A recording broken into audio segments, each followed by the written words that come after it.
कर्मचारियों को बड़ा तोहफा, एरियर का भुगतान, पेंशनर्स को 4% महंगाई भत्ते का लाभ, खाते में बढ़कर आएगी ईपीएस पेंशन राशि।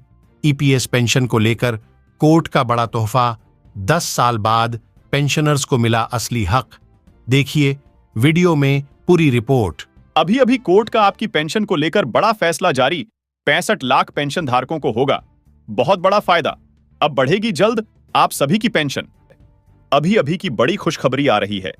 65 लाख पेंशनर्स की न्यूनतम पेंशन 1000 से बढ़ाकर 7500 पर मुहर लग सकती है। साथ मेडिकल भत्ता एवं हायर पेंशन का लाभ मिल सकता है।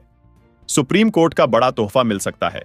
सरकार ऐसा नहीं है कि इस पे पहले चर्चा नहीं हुई है, पहले भी चर्चा हुई है। ग्रुप ऑफ मिनिस्टर्स जो बनी है लेबर इश्यूज़ के लिए, वहाँ भी इस मसले को लेकर बैठक हुई है और इस सरकार के अंदर भी इस बात को लेकर सहमति है कि जो 1000 रुपये की राशि है ईपीएफओ के पेंशन होल्डर्स के लिए वो काफ़ी कम है और इसमें बढ़ोतरी करना बेहद ज़रूरी है। अलग अलग जो लेबर यूनियंस हैं उन्होंने हालांकि इसमें बढ़ोतरी करते हुए 7000 रुपये करने की डिमांड की है। ईपीएस 95 65 लाख पेंशन धारकों की पेंशन से जुड़ी बहुत ही बड़ी खबर अभी भी 5 मिनट पहले ही पेंशन पर बड़ी खबर देखने को मिली है। अब कौन से राज्य में पेंशन में बढ़ोतरी होने वाली है, तो कौन कौन से राज्य जिनके अंदर सरकार ने पेंशन की बढ़ोतरी को लेकर आदेश जारी किया है और कोर्ट का क्या पेंशन को लेकर आदेश जारी हुआ है, उसको जानेंगे वीडियो में विस्तार से। अगर आप 2004 के पहले के रिटायर्ड कर्मचारी है तो भी आपके लिए जानकारी बहुत इंपॉर्टेंट होने वाली है। अगर आप ईपीएस 95 पेंशन धारक है तो आपकी ईपीएस पेंशन को लेकर बहुत बड़ी गुड न्यूज मिली है। आपकी पेंशन में बदलाव होने वाले, तो उसके बाद पेंशन ईपीएस में जो मिनिमम 1000 रुपये की मिलती है वो पेंशन आपको कितनी मिलेगी। साथ ही इस तरह की जानकारी आ रही कि ईपीएस पेंशन में 333% तक की बढ़ोतरी कंफर्म हो गई है। तो क्या आपकी पेंशन कंफर्म हो चुकी है, जिसके बाद ये पेंशन आपकी लागू कब होने वाली है और कौन कौन से पेंशन धारकों को 333% की हिसाब से यानी कि पेंशन आपको मिलेगी। तो मोदी सरकार इसको लेकर क्या नया प्लान होने वाला है, इससे सारी जानकारी को डिटेल से वीडियो के अंदर जाने वाले हैं। तो आप इस वीडियो को आखिर तक पूरा ध्यान से देखते रहेगा। अगर आप भी पेंशन धारक है या फिर केंद्रीय कर्मचारी है तो इस वीडियो को आखिर तक देखते रहेगा। साथ ही अभी तक आपने चैनल को सब्सक्राइब नहीं किया है तो चैनल को सब्सक्राइब कर दीजिएगा, बेल आइकन को भी ऑल पर प्रेस कर देना है ताकि आपकी ईपीएस पेंशन से जुड़ी इस तरह की तमाम महत्वपूर्ण जानकारी सबसे पहले मिलती रहे। पेंशन की बढ़ोतरी को लेकर लिस्ट जारी हो चुकी है, जिस लिस्ट के अनुसार आपको पेंशन मिलेगी और पेंशन आपके खाते में कब आना शुरू होगी वो भी आपको जानकारी बताने वाले हैं। जैसा कि बात करें अगर पेंशन के मामले की, तो फिलहाल पेंशन और एरियर के साथ आपके भुगतान को लेकर जानकारी मिली है कि पेंशन आपको मिलेगी, साथ में आपका एरियर का भुगतान भी होने वाला है। बैंकों को तत्काल आदेश मिला है। इस यानी कि खबर की आखिरी पूरी सच्चाई क्या वो आपको आगे देखने को मिलेगी। तो फिलहाल अपडेट को देखेंगे पहले, तो इस अपडेट के अंदर क्या बताया गया है, जिसके बाद ये भी जानेंगे कि ये अपडेट बताएगी जिसके अनुसार आपको फायदा मिलेगा या फिर नहीं, ये जानना भी आपके लिए जरूरी है। जैसा कि अपडेट के अनुसार देखा जाए तो आज रात यानी कि 12 बजे से सभी खातों में पेंशनर्स के खातों में जो 9000 प्लस डीए की पेंशन है वो लागू हो चुकी है, वो आने लगेगी और न्यू डीए हाइक लिस्ट के अनुसार जो आपको पेंशन मिलेगी और बैंकों को इसको लेकर आदेश भी मिल गया है।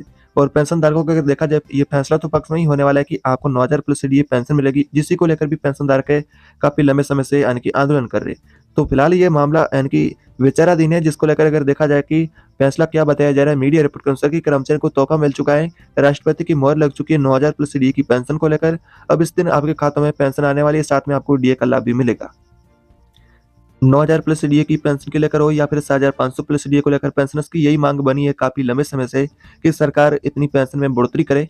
वैसे में यह जानकारी मीडिया रिपोर्ट के अनुसार बताई जा रही है, जिसमें ऐसा दावा किया जा रहा है कि आपकी पेंशन 9000 प्लस डीए लागू होगी और 333% के साथ में यह जानकारी भी बताई जा रही है। लेकिन ये 9000 प्लस डीए की जानकारी को लेकर कोई भी आधिकारिक ऐसी घोषणा सरकार से जारी नहीं हुई। आपको बता दें कि 9000 प्लस डीए पेंशन जो आज रात 12 बजे से लागू हो जाएगी। यह मामला फिलहाल सरकार के अंदर लंबित है और सुप्रीम कोर्ट के अंदर भी 15000 रुपये की सीलिंग के मामले को लेकर यह फैसला पूर्ण रूप से लंबित है, जिसको लेकर कोई आम निर्णय अभी तक नहीं हुआ है। और सरकार ने जो पेंशन धारकों को आश्वासन दिया है श्रम मंत्रालय की आपकी पेंशन में बदलाव होंगे, लेकिन कौन से बदलाव होंगे और कितनी पेंशन बढ़ेगी ये कोई कंफर्म अभी तक जानकारी नहीं मिली है। तो इस तरह की आपके लिए ईपीएस पेंशन को लेकर आज दिन भर की जानकारी होने वाली। अगली बड़ी खबर और भी ईपीएस पेंशन को लेकर आ रही है, जिसमें कि 333% कैसे आपको पेंशन मिलेगी, इसको लेकर क्या जानकारी होने वाली है, किन कर्मचारियों को इसका फायदा मिलेगा। तो ईपीएस पेंशन में हो सकती है 333% तक की बढ़ोतरी। निजी क्षेत्र के कर्मचारियों को राहत मिल सकती है इस फैसले के तहत। कर्मचारी प्रतिनिधि संगठन यानी कि ईपीएफ में जो योगदान देने वाले लाखों कर्मचारी है, उनकी पेंशन की राशि वो एक ही झटके में 300% तक बढ़ने वाली है। कर्मचारी प्रतिनिधि संगठन ईपीएफ की जो अधिकतम जो आपका वर्तमान पेंशन की गणना का लिमिट है 15000 रुपये, जिसके अनुसार आपका मूल वेतन तय की जाता है, यानी कि जो तय होता है उसे किया जाता है। मतलब भले ही आपकी जो एक्चुअली सैलरी है, जो मूल वेतन है, क्यों ना 15000 रुपये से ज्यादा भी हो, लेकिन गणना ईपीएफ जो आपको पेंशन देता है ईपीएस, उसमें सिर्फ 15000 रुपये के हिसाब से आपकी मान की जाएगी। अगर आपका वेतन चाहे यानी कि 20000 रुपये हो, लेकिन गणना सिर्फ 15000 रुपये के हिसाब से की जाएगी। और वैसे में आपका ये लिमिट है जो सैलरी का उसे हटाने के बाद ये पेंशन की राशि 333% तक बढ़ने वाली है। सुप्रीम कोर्ट में पेंशन की सीमा खत्म कर सकता है, जैसा कि आपका मामला लंबित है जिसको लेकर निर्णय होना बाकी। अगर लिमिट खत्म करता है 15,000 रुपए की, यह मामला विचाराधीन है और लगातार जिसको लेकर सुनवाई भी चल रही है। कर्मचारी पेंशन योजना की गणना भी अंतिम वेतन यानी कि उच्च वेतन ब्रैकेट पर भी की जा सकती है। इस फैसले से कर्मचारियों की पेंशन में कई गुना की बढ़ोतरी को लेकर संभावना जताई जा रही है। तो ईपीएस के तहत ईपीएस पेंशन लेने के लिए शर्त आपके अनुसार ये है कि आपको 10 साल तक का कोई भी यानी कि पेंशनर से वो पेंशन लेना चाहता है कर्मचारी, तो 10 साल का योगदान आपको कर्मचारी भविष्य निधि ईपीएफ में देना बहुत ही जरूरी है। जिसके बाद 20 साल की आपकी सेवा पूरी होती है तो उसके बाद आपको 2 साल का वेटेज भी दिया जाता है। और अगर आपकी ये लिमिट है पेंशन की बढ़ेगी तो फिर आपको पेंशन में कितनी बढ़ोतरी मिलेगी।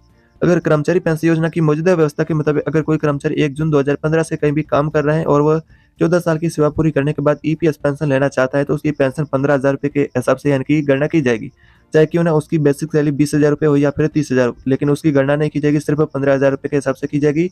कर्मचारी पेंशन योजना के पुराने फॉर्मूले के मुताबिक कर्मचारी को यानी कि जो 14 साल सेवा पूरी होने पर उन्हें यानी कि जून 2030 के करीब 3,000 रुपए की पेंशन मिलेगी।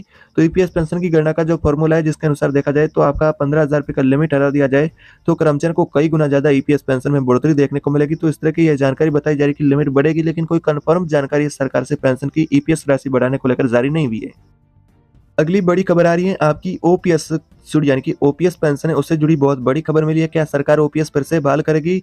तो कर्मचारी को एनपीएस में ही मिलेंगे पुरानी पेंशन वाले फायदे। वित्त मंत्री ने दी जानकारी, यानी कि वित्त मंत्री ने क्या जानकारी दी है आपकी ओपीएस को लेकर। क्या सरकारी कर्मचारी और पेंशनर से उनको एनपीएस के अंदर क्या ओपीएस जैसे फायदे मिलेंगे? तो इसको लेकर क्या सरकार का आखिरी प्लान होने वाला है? कब इस प्लान को लागू किया जाएगा? जो कर्मचारी पुरानी पेंशन का इंतजार कर रहे हैं उनके लिए बड़ी बहुत ही महत्वपूर्ण खबर है। हाल ही में वित्त मंत्री ने जानकारी दी है कि जिसके तहत अब कर्मचारी को एनपीएस में ही पुरानी पेंशन योजना जैसे फायदे मिलेंगे। तो कैसे आपको फायदे मिलेंगे, कितने बदलाव होंगे, जिसके अनुसार क्या आपका योगदान होगा या फिर नहीं, ये भी बताएंगे आगे विस्तार से जानकारी। तो वीडियो को अंत तक ध्यान से देखते रहिएगा। सरकार ने ओल्ड पेंशन स्कीम का विकल्प तैयार करने के लिए कमेटी बनाई थी। कमेटी अब न्यू पेंशन स्कीम को ही ओल्ड पेंशन स्कीम जितना लोकप्रिय यानी कि पॉपुलर बनाने पर काम करेगी। इसमें गारंटीड रिटर्न भी आपका साथ में दिया जाएगा। अतिरिक्त कमाई पर भी चर्चा हो रही है। साथ ही सरकार का कंट्रीब्यूशन है 14% का होता है, जिससे बढ़ाने को लेकर प्लानिंग बनाई जा रही है कि जो 14% का वर्तमान सरकार योगदान करती है आपकी एनपीएस में, इस योगदान को सरकार जो बढ़ा सकती है। नेशनल पेंशन सिस्टम या न्यू पेंशन स्कीम को लेकर नई व्यवस्था बनाई जाएगी। व्यवस्था ऐसी होगी जिसमें केंद्र और राज्य सरकार दोनों इसे अपना सके। ओल्ड पेंशन स्कीम पर आखिर क्या चर्चा हो रही है? फिलहाल देखा जाए तो काफी दिनों से ओल्ड पेंशन स्कीम को लेकर ये मामला गरमाया हुआ है, जिसको लेकर कर्मचारी काफी लंबे समय से आंदोलन भी कर रहे हैं। कई राज्यों ने ओल्ड पेंशन को फिर से भी लागू कर दिया है और कई राज्यों के अंदर कर्मचारियों की और भी मांग बढ़ती जा रही है कि सभी राज्यों के अंदर सरकार ओपीएस फिर से बहाल करे। ऐसे में अब केंद्र सरकार इस पर गौर कर रही है, यानी कि केंद्र सरकार इसको लेकर फैसला यानी कि इस फैसले को लेकर अपना विचार है जो जल्द यानी कि देने वाली है। लेकिन पहले जो सरकार ने पहले भी साफ तौर पर और आरबीआई ने अपना फैसला साफ तौर पर बता ही दिया कि जो राज्य सरकार है और केंद्र सरकार उसके पास कोई भी ओपीएस का प्रस्ताव नहीं है, ओपीएस सरकार बहाल नहीं करेगी। लेकिन कर्मचारियों की मांग के अनुसार देखा जाए तो ये फैसला है जो अभी लंबित फैसला है, जिसको लेकर चर्चाएं भी खूब सारी हो रही हैं। हालांकि ओल्ड पेंशन स्कीम को केंद्र सरकार यानी कि केंद्र स्तर पर लागू नहीं किया जा रहा है, लेकिन न्यू पेंशन स्कीम में ही गारंटीड रिटर्न पर आपको गारंटी के साथ ही रिटर्न देने पर वित्त मंत्रालय की समीक्षा कर रहे हैं। ये फैसला अभी देखा जाए तो आमतौर पर ये आपको वर्तमान में इसी महीने के अंत तक की अच्छी गुड न्यूज देखने को मिल सकती है। और वैसे में अब मामला नई पेंशन योजना को पुरानी पेंशन योजना में जैसे फायदे देने को लेकर, जिसमें ऐसे कुछ बदलाव किया जाए जिसका फायदा यानी कि ओपीएस जैसा ही एनपीएस का पेंशनर्स को मिले। तो न्यू पेंशन स्कीम को लेकर फिलहाल संशोधन को लेकर जानकारी मिल रही है, तो कोई कंफर्म अभी तक जानकारी नहीं मिली है आपकी ओपीएस को लेकर कि आखिर ओपीएस में क्या बदलाव होंगे और कितनी आपकी पेंशन ओपीएस अब यानी कि बहाल होगी या फिर एनपीएस में संशोधन होगा। तो आरबीआई ने पहले ही अपनी यानी कि जो फैसला कहे या फिर अपनी चेतावनी पहले ही जारी करके बताया था कि पुरानी पेंशन को लेकर कई तर्क भी दिए थे आरबीआई के इसके खिलाफ है, जैसा कि भारतीय रिजर्व बैंक ने पहले भी अपना यानी कि फैसला सुना दिया है। इसको लेकर खजाने पर बोझ को लेकर बताया जा रहा है कि आरबीआई के अनुसार अलर्ट दिया गया है कि जो ओपीएस राज्य बहाल कर चुके हैं, जिनके अनुसार राज्य सरकारों पर बोझ भी बढ़ेगा और राज्यों का जो बोझ है वो यानी कि अधिक बढ़ेगा, जिसके कारण जो जैसा कि आर्थिक स्थिति उसको भी नुकसान पहुंचेगा। जो इकोनॉमिक है उनके लिए नुकसानदायक साबित होने वाला है और कर्ज में डूबते राज्यों के लिए पुरानी पेंशन एक बड़ी मुसीबत बनेगी। वैसे में इस तरह का यानी कि आरबीआई ने पहले भी चेतावनी दी है। तो फिलहाल ये मामला चर्चा का विषय बना हुआ है, जिसको लेकर चर्चा हो रही है। कोई कंफर्म अभी तक सरकार ने ओपीएस या एनपीएस संशोधन को लेकर आधिकारिक जानकारी नहीं जारी की। कमेटी की रिपोर्ट के बाद ये कंफर्म हो